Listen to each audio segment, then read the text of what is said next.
Qualified chartered बनने के बाद सबसे बड़ी जो समस्या है वो होती है कि किस तरीके से हम जॉब लें। जॉब हर किसी को मिल जाती है, डिपेंड ये करता है कि जिस फील्ड या जिस इंडस्ट्री में आप जॉब पाना चाह रहे थे क्या उसमें आपको जॉब मिली है। तो वो क्या बेस्ट तरीका है कि उस इंडस्ट्री में जल्दी से जल्दी आप जॉब मिल सके।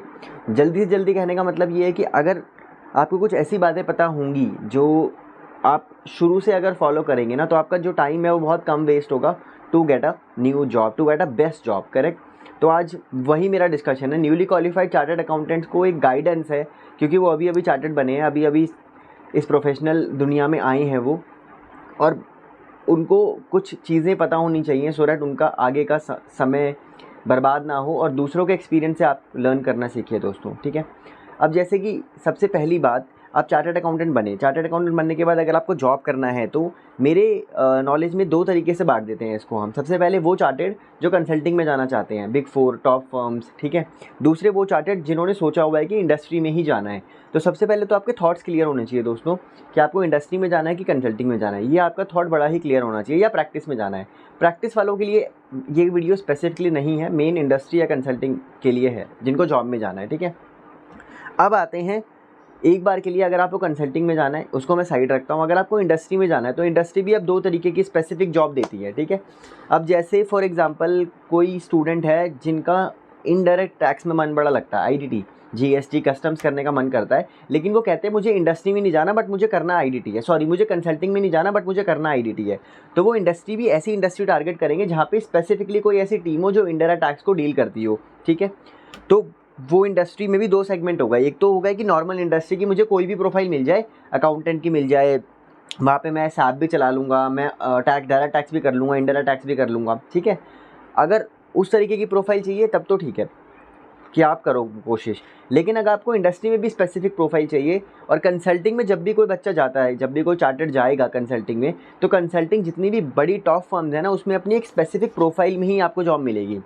जैसे अगर आप किसी भी बिग 4 में जॉब करेंगे या किसी भी top firms, top multinational firms में अगर आप जॉब अप्लाई करेंगे तो वहाँ पे ऐसा नहीं होगा कि आप सब काम कराया जाएगा। वहाँ पे स्पेसिफिक प्रोफाइल होगी।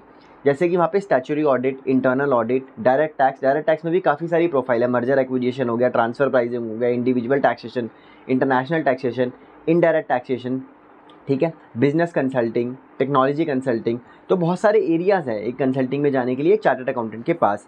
तो दोस्तों अगर आपको कंसल्टिंग में जाना है या इंडस्ट्री में भी किसी एक स्पेसिफिक एरिया में जाना है तो सबसे पहले आपको वो एरिया क्लियर होना चाहिए। जब भी आप किसी को भी सीवी शेयर करते हैं, जैसे लेट सपोज मेरे पास कोई सीवी आता है, ठीक है, और वो कहता है कि I am looking for a job, तो मैं सबसे पहला क्वेश्चन पूछता हूँ profile, in which profile you are looking for a job. तो अगर स्टूडेंट ये बोलता है कि सर पहला एनी प्रोफाइल, ठीक है, या फिर उनका जवाब आता है कि अकाउंटिंग एंड टैक्सेशन या ऑडिटिंग और इनडायरेक्ट टैक्स, एनीवन, तो इससे क्या होता है, इससे ये पता लगता है कि आप अभी अपने थॉट्स आपके क्लियर नहीं है कि आपको किस प्रोफाइल में जाना है। सबसे पहले ये बहुत ज़रूरी है कि आपके अपने थॉट्स क्लियर हों, बहुत ज़्यादा आप अपने रॉक्स को फिक्स कर लें कि मुझे तो इसी प्रोफाइल में जाना है, सो डैट दोस्तों आप उसी प्रोफाइल को टारगेट करो ना। अगर कोई सीवी मेरे पास आता है कि वो कहता है कि मुझे डायरेक्ट टैक्स और ऑडिटिंग किसी में भी मिल जाए, इसका मतलब वो जो बच्चा है वो एक चीज़ पे फोकस ही नहीं कर रहा है ना।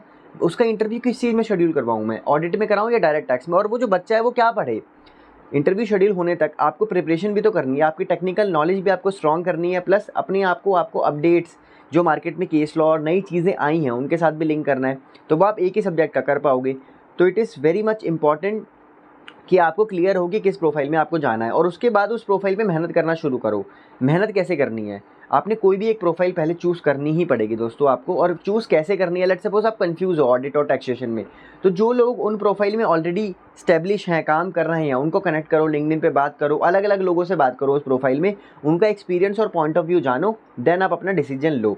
प्रोफाइल आपने चूज़ कर ली, प्रोफाइल चूज़ करने के बाद अब आपको अपनी टेक्निकल नॉलेज बढ़ानी है, बिकॉज प्रैक्टिकल नॉलेज अब आप उस प्रोफाइल में नहीं बढ़ा सकते, वो जो बढ़ानी थी आप आर्टिकलशिप में ही बढ़ा सकते थे। ठीक है। टेक्निकल नॉलेज कैसे बढ़ाओगे, जैसे लेट्स सपोज आपने डायरेक्ट टैक्स चूज़ किया या इनडायरेक्ट टैक्स चूज़ किया, तो इनडायरेक्ट टैक्स की CA फाइनल की किताब उठाई और रिवीजन करना शुरू कर दिया, दोबारा सारे कॉन्सेप्ट जितने भी थे आपके उसको आपको ब्रश अप करना है। प्लस जितनी भी चीज़ें लेटेस्ट आई हैं उस सब्जेक्ट में मार्केट में, लेट्स सपोज कोई जजमेंट आई है इनडायरेक्ट टैक्स में जिसका इम्पैक्ट बहुत बड़ा है, जो बहुत फेमस जजमेंट है, वो पढ़ें। उसके अलावा अगर कोई नोटिफिकेशन या कोई सर्कुलर क्लैरिफिकेशन लाई है सरकार पिछले 1 महीने में उस सब्जेक्ट मैटर पे, वो आपको पता होना चाहिए बिफोर इंटरव्यू।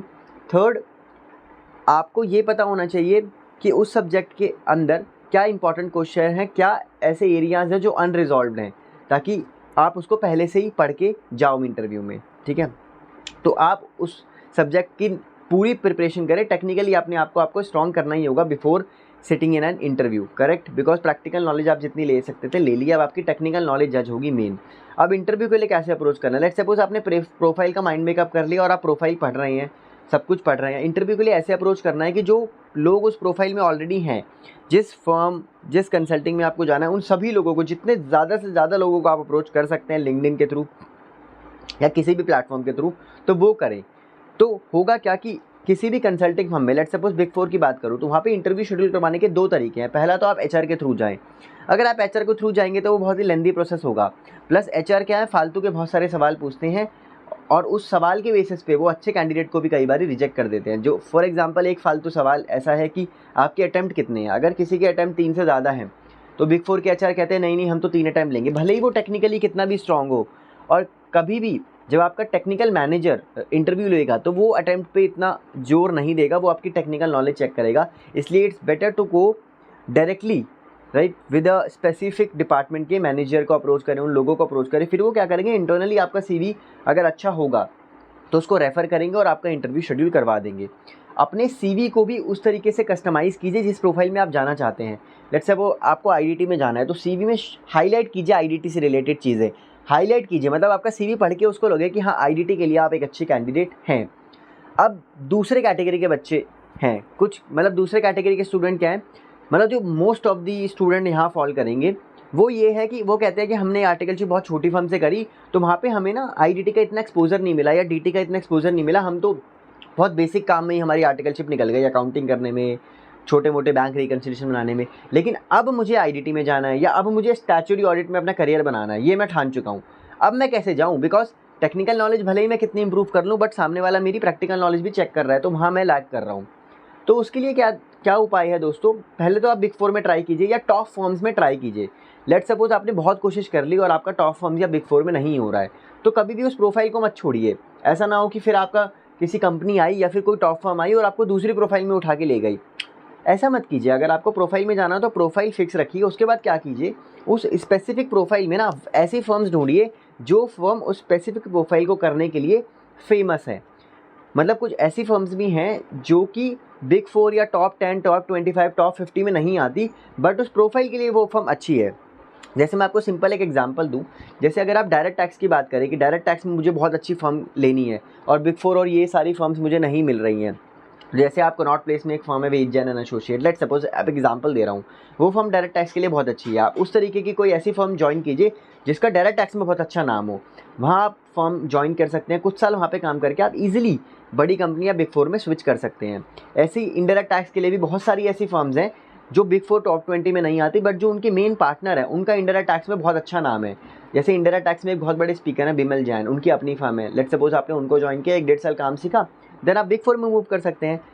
तो ये भी एक अच्छा तरीका है अपने आप को एक बड़ी फर्म में ले जाने का कि एक ऐसी फर्म से शुरुआत करें जो उस एरिया में आपको एक्सपर्टीज़ प्रोवाइड कर दे। 1 साल मिनिमम आप वहाँ पे काम कीजिए और देन स्विच कर लीजिए, राइट। बट आपको स्ट्रैटेजी बना के ही चलना पड़ेगा। ये नहीं कि एक BCA बने, जो मर्जी मिल जाए यार, कोई भी कंपनी मिल जाए या फिर कोई भी प्रोफाइल मिल जाए, या मेरा मन तो इंडायरेक्ट टैक्स का है बट अब मिली नहीं तो चल ऑडिट में चले जाते हैं या क्रेडिट मैनेजर की जॉब ले लेते हैं बैंक में, राइट। जो भी प्रोफाइल में आप जाओ ना दोस्तों, पहले उस प्रोफाइल के बारे में पता कर लें, बिकॉज कई बारी आप प्रोफाइल चूज़ कर लेते हैं, देन बाद में आपको रियलाइज़ होता है कि ये प्रोफाइल मेरे लायक है ही नहीं। और जो मैंने स्टेप्स बताए हैं उन्हीं के अकॉर्डिंग अपनी तैयारी करें और लोगों को अप्रोच करें और अपनी नेटवर्किंग को स्ट्रांग रखें, तो ये सबसे बेस्ट तरीका है। मैं हर बारी टेलीग्राम ग्रुप बना देता हूँ, तो जो भी जितने भी बच्चे इस अटेम्प्ट में क्वालिफाई हुए हैं उनका भी टेलीग्राम ग्रुप ऑलरेडी मैंने बनाया हुआ है, उसका लिंक मैं डिस्क्रिप्शन बॉक्स में दे दूँगा, उसे आप ज्वाइन कर सकते हैं। आप मुझसे भी अगर आपको कोई क्वेरी हो तो टेलीग्राम, इंस्टाग्राम, लिंक्डइन वगैरह पे कनेक्ट करके आप मुझसे डिस्कस कर सकते हैं।